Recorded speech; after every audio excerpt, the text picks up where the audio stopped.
And let's help drivers with some education and Yeah. figuring out your costs and why it's also important. So again, All if right. you're driving for charity or if you're driving for money. Right. So on top of my head, and it's going to be here for the rest of the year until things change, decline garbage, know your worth, right? We've shown other drivers spreadsheets. We're working on ours. Definitely going to be out shortly because I don't want it to be too complicated, but I also don't want it to be simple. So give you guys a hint. What it's going to involve in our spreadsheet is going to be there's two types of costs when it comes to running a vehicle. Okay, one is called a fixed cost, and one is a variable cost. Now, how many of you know what fixed costs and variable costs are? I know Norma knows. Now, I do. if you don't know your cost, how can you figure out what you just got offered is garbage? Now, if your cost is 25 cents a mile, then 50 cents on a mile on a trip is not garbage to you. But if your cost is 50 cents a mile, because you're driving a new car with higher depreciation factors and whatever it is, then that trip is garbage. So in order to know garbage, you have to know your starting point, which is your cost, right? So we're going to help you guys figure this out. Because I can willy-nilly sit here and say, please decline garbage. And then they all go, what is garbage, Serge? Well, you're going to have to figure out. You have to do some math in your head when you get the pink screen. But if you don't know your cost, you have nothing to go on, okay? So when it comes to operating costs, the fixed costs are your car note, your insurance. These are all the fixed costs, right? Your tag, registration, although in California it kind of varies, but it's going to be the same here and there. Your taxes, all these things are fixed costs. Fixed meaning it's fixed for the duration of the life of the car.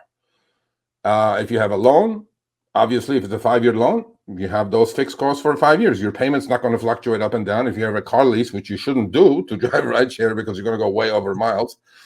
But if you're going to end up buying the car for the residual at the end, then that's part of your fixed cost as well. So fixed costs are pretty simple to explain. I mean, there isn't much that goes into fixed costs, right? And then on the next side of the spreadsheet we're going to offer is going to be variable costs, right? Variable costs are such as things, as it says here, fuel, right? I mean, we know from 1 week to the next week to the next week in California, your variable cost could be fluctuating immensely. Mm-hmm. So when that happens, what's going to happen? Your actual cost is going to fluctuate immensely, right? So maybe the one thing too is you should figure out, you should have the knowledge between different price points in gas. So what's the lowest you've seen over the last 3 years? What's the highest you've seen over the last 3 years? And know that range, because likely it's not going to get lower or higher than that. So you'll be good to go, especially this past summer, how high it spiked. And then 3 years ago was almost at its lowest because of the pandemic and things like that. So at least you know that range. You like in the example, it says, for example, if the cost of gasoline is $3 per gallon, your vehicle gets 25 miles per gallon. The cost per mile is 12 cents. Right. So if it goes up to $5, you know that too. So you can know that when you go fill up and when you want to know what your exact costs are at that moment. But you want to have that range so you have that roundabout figure in your head when these ping requests come in. Yeah. So once you know your cost, right? In fact, you can do the spreadsheet every week, which I do it every week or after every shift pretty much to figure out if I was profitable or not. Now, part of the variable cost obviously is going to be the maintenance of the car because as we know, over the last 3 years, maintenance on vehicles have doubled, tripled, right? Okay. And then you have tires, you have brakes, you have, all kinds of, you have maybe unexpected maintenance issues, right? So those are all variable. You don't know. As they come, you put them in, you put them on your spreadsheet and then figure out this is my cost. But the biggest factor is going to be gasoline for most people. But a lot of people, think about gasoline as their biggest expense, which it is obviously because we buy almost every day if you're a full-time driver. If the gas fluctuates 20%, well, guess what? Your cost just went up 20% for that week. So you have to figure all these things out. And then you have, if you add the variable cost and the fixed cost together and then divided by the miles that you're driving, you're going to achieve a number. You're going to get a number that's hopefully into the very low pennies, 25 to 35 cents, hopefully, because in today's upfront fares, Not too many trips are being priced, unless it has a surge in it, not too many trips are being priced at $1 or more. So then you will have to figure out what my overall total operating cost is. Total operating cost is fixed costs and variable costs put together, and then divided by the miles. And as it says here, ownership's costs are, the fixed costs we know. So there's an example here. We'll leave it on the screen for another 30 seconds. So it says, for example, if the annual ownership cost of a car is $2,000 and you drive 10,000 miles per year, which we know is a lot higher in a full-time driver's case, but we put simple numbers in here. The cost is 20 cents per mile. I wish everybody drove for 20 cents a mile. Then a trip priced by UFD at 60 cents would be wonderful, right? Everybody would take that. It'll be a profitable trip. But unfortunately, the cars I see out there, Chris, they're goddamn brand spanking new cars out there, man. Mm-hmm. And I'm going like, this is the wrong car to do rideshare with, especially on a full-time basis. So you're saying the 2022 Honda Pilot that I just got is not for... No. Nope, Damn it. Well, you're going to eat the depreciation on that the first year. So it's like, well, you know what? Hey, again, it was not primarily because of Uber or Lyft. It's for the family. So, Uber and Lyft, when they're showing me bonuses, and Lyft is showing me another bonus again, I'm okay with that. Yeah, that's all good. That's all good. As long as you know your cost, I'm happy with you guys. If you don't know your cost and then bitching moan, you're not making money, you have nothing left at the end of the week. I'm like, yeah, because your costs are so high, you didn't even know it, and you accepted all those garbage trips. And then you go, don't complain. So to me, this is a must for everybody, especially with upfront fares now. Because these upfront fares have no rhyme or reason how these algorithms are spitting these trips out, okay? One is going to be like a 60 cents. One is going to be $1.60. I'm like, yeah, of course, everybody wants to take the $1.60.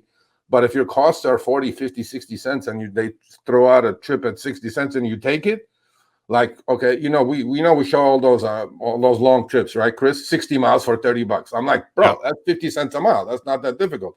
And if your cost is 25 cents at 50 cents, and if it's going in your direction, maybe you'll take it. But if your costs are 50 cents, you're a dead man. Even if it's going in your direction, you won't go near that thing, right? So to me, everybody needs to know these, and we're going to help you guys figure this out, because I think this is lacking in the driver community. The bottom line, education, profitability. We are not charity. We are not public service. We are not doing this for the love of goddamn driving, okay? That's it. Now, one thing that drivers miss completely, so like in Chris's case, he's going to eat it horribly this year, the first year. Well, I already did just this past week. Just driving off the lot. Driving off the lot, you lost 20%. Yeah. So, depreciation is something people don't figure out. Okay, I'm going to simply explain it because we're going to talk about this next few weeks and some more. Depreciation under IRS rules, okay, for cars is 5 years. 5. If you buy a brand new car, you can depreciate that car, and there is a maximum cost of $68,000, I think, this year. But nobody's going to buy a $68,000 car to do rideshare. So this is a tax deduction. Okay, you can take the depreciation in 5 years. Okay, and in most cars cases, okay, cars depreciate about 20% the first year and about another 10% consecutively going after that the first 4 years. However, that's under regular driving conditions. And we know rideshare drivers are not regular drivers. So full-timers put 60, 70,000 miles a year on their car. Now, in that case, what you have to do is you have to go figure out, like, go to a Kelley Blue Book. Don't make your life too complicated. Go to Kelley Blue Book. If you bought a brand new car and put 60,000 miles on it, go price your car. Whatever you lost, as far as whoever is willing to pay for your used car, whatever they're willing to pay for it, is your depreciation, and divided by the miles. And you know how many cents per mile is your depreciation factor, right? So here's an example that they give here. A new pickup that costs $50,000 that you plan to own for 5 years and then sell for $20,000 will have an annual depreciation of $6,000. 50,000 minus 20,000 and divided by 5 is $6,000 a year. Okay. So if you take, and then you drive 12,000 miles, look at the depreciation factor, right? 50 cents a mile in this case. If you're living with these numbers, just your depreciation factor is 50 cents a mile. We haven't put in the variable and fixed cost on top of this yet. So people think about depreciation. Now, if you go, this also happens to be a valid case for if you go buy a used car for 15,000, 18,000, which is 20,000, whatever it is, or 10,000, a beater for a rideshare, which is perfectly fine as long as it applies, is in the Uber and Lyft, lists of cars. I think there's 10 or 12 year, you can't drive anything more than 10 or 12-year-old on both platforms. So if you go buy one of those, even that car has a depreciation factor, although most of it has been already taken out, right? So you have to think of these things, right? To me, the most important part that people miss is depreciation, Chris, and they need to figure this out. How many cents per mile? And this is going to be also in our calculator, okay? Yeah. So the biggest thing is it's not how much you fill up and then what you drive for. Those are not the costs. That's not all of it. There's a lot more that goes into it. But once you break it down, once you figure it out, you're going to have a much better idea on what your costs actually are for you to drive. Somebody asked, "What's the minimum I should drive?" It's based on your vehicle. It's based on your cost. A lot of factors. You have to sit down and just figure them out. I have a fairly new car. Okay, I have a 2021 Santa Fe. Okay, Honda Santa Fe. It comes with a 100,000 mile warranty. My personal rule of thumb is, if the upfront fare, I add the miles to the pickup, add the miles to destination. You have to figure that part out. You can't just go by looking at how long it is to your destination or how far it is to your destination. You have to figure out, because sometimes you're driving 3 miles to pick up and you're not getting paid for that. So what I do is I add those 2 mileages, right? If it's 3 miles to pick up and $8, if that trip is $8 to $10, I will take that trip, which is $1 to $1.25, because I know my cost is about 49 to 51 cents, depending on the gas I put in the car that day. Okay. So to me, a double is okay. There was one really good question here. Tyler Webb says, "What is wrong with the IRS number that you don't like?" I like the IRS number. I think, actually, I was going to mention that thing. Now I'll mention it just that you brought it up. Push comes to shove, people.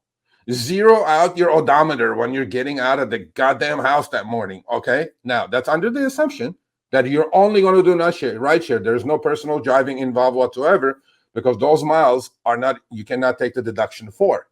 If you went in between your rides to pick up your kid, you cannot write off those miles. Okay.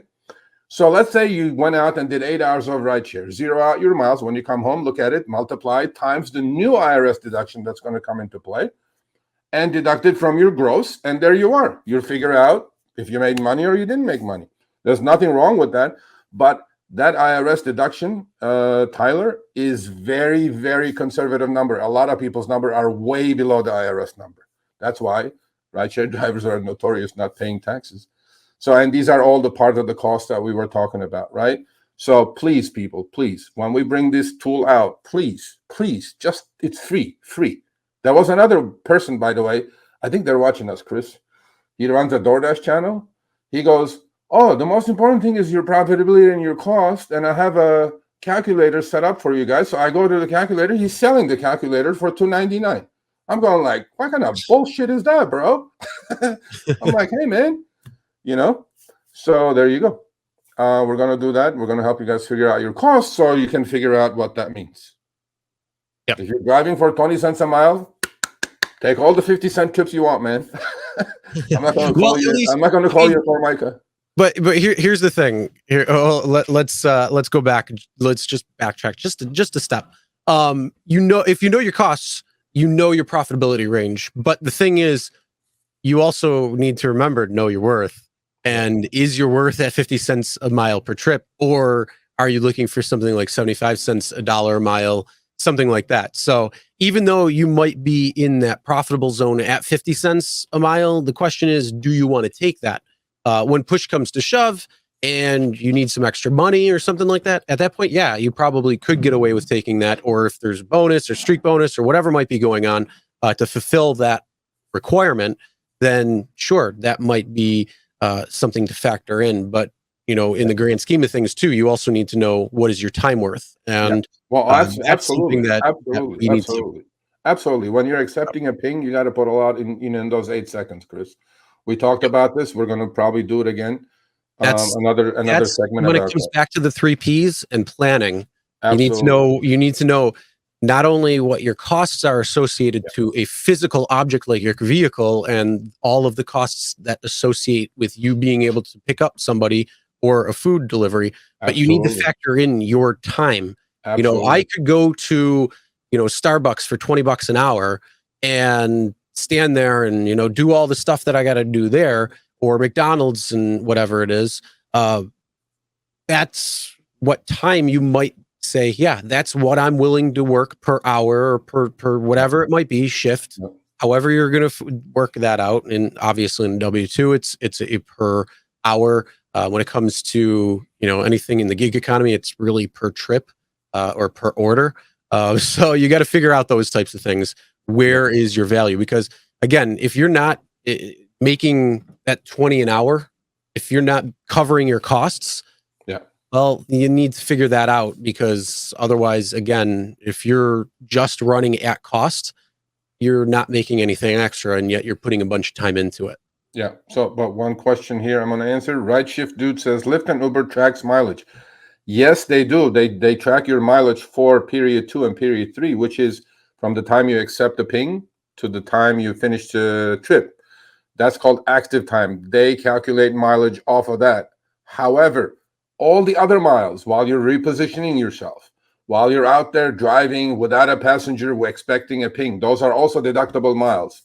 Right Shift Dude. So that's why you need the mileage tracker, and you need to keep track of your miles. I mean, worst come to worst, again, have a goddamn piece of notebook, paper, pen, write your mileage when you're leaving the house, write your mileage when you're coming back into the house, and then those are your deductible miles, okay? So not every Uber Lyft does not send you all that information. So yeah, you want to track your own mileage, because then you can put that to your tax preparer and everything. I check my tax forms. That is not true, Norma. Last time I checked, they're only giving you active miles, not when you're repositioning. Your app could be on. You're driving, from another 3 miles to reposition yourself. I don't think those miles are calculated. No, they're not. But we'll check on that and then get back to you on that.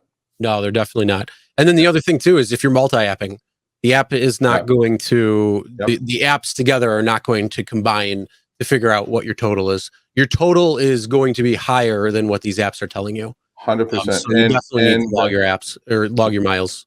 What mileage tracker am I using? I use Mile IQ, and I have Stride as well. They're both relatively accurate, but you also, got to keep an eye on it for yourself.